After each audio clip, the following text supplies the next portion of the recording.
thank you guys for coming out. Obviously a great day for our program, a great day for these guys to go out here and kind of put on a show for the scouts, and a really special day that these guys have looked forward to for a really long time. And then for me, obviously it's just a little bit unique, taking over a new program, but Coach recruited so many of these guys, and it's great to see them finally get to this day and get to do their thing. So from there, I'll kind of open it up to questions. Mike, when you look back on Edgerrin Cooper from his recruitment to now, where have been the biggest improvements to his game, and what does he provide right now to help defense? Yeah, I mean, I think when you watch him on film last year, he's everything you want an NFL linebacker to be. He's got unbelievable speed, twitch, athleticism. He's a great blitzer. He can cover.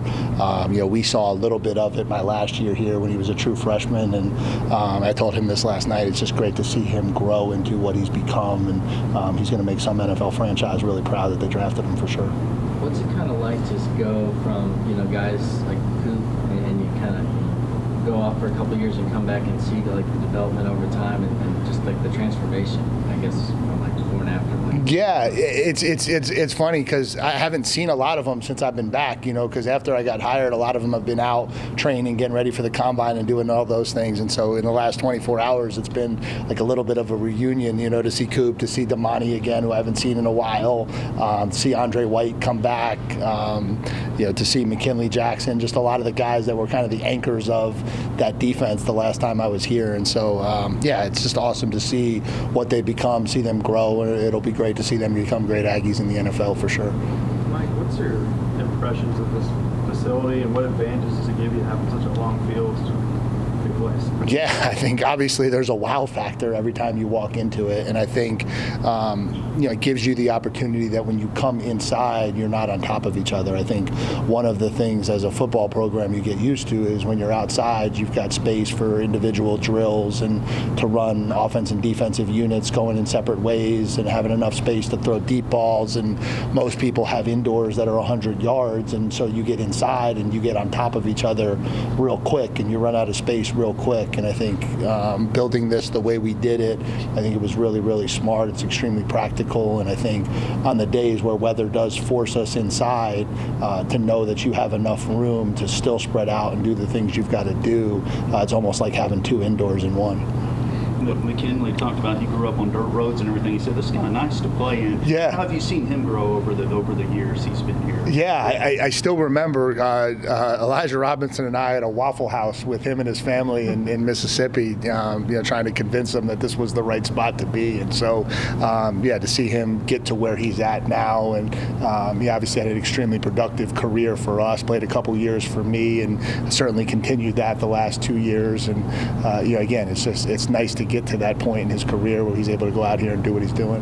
What about Hiram Alberts as AD? What's your thoughts on him coming aboard as AD?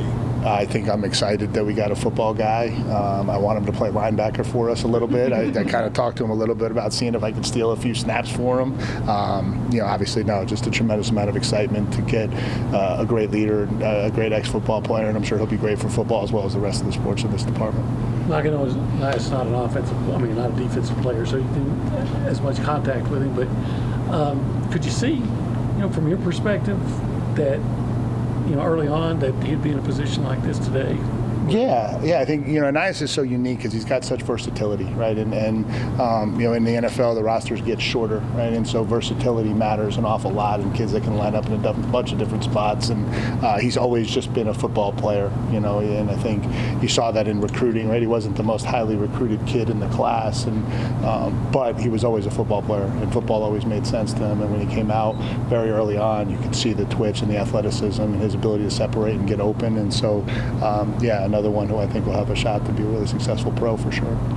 I know it'd be a long shot for Sam Matthews maybe to move on, but it's kind of long shot's kind of been his whole MO through his career. What is it like to be able to see where he's been from through his career, A&M career, being 12th man and everything like that? Yeah, I told this story right before spring break. We had our walk-on tryout, and actually that will be my Sam Matthews story for the rest of my life. That's where we found Sam. Sam came to the walk-on tryout, and he had all the measurables of any kid that you would want, and he joined the team and didn't know anything about playing defense at all. And to see him grow, and he had the one spring game, my last spring game, where we had some injuries, and he had to jump out there and play nickel, and was got a couple picks, and and then obviously starts in the bowl game and has a tremendous game in the bowl game to end his career. And hopefully somebody gives him a shot at the next level to get into a camp and see what he can do. But I think that's the Texas A&M story of the 12th man, right? Is Sam Matthews. All good.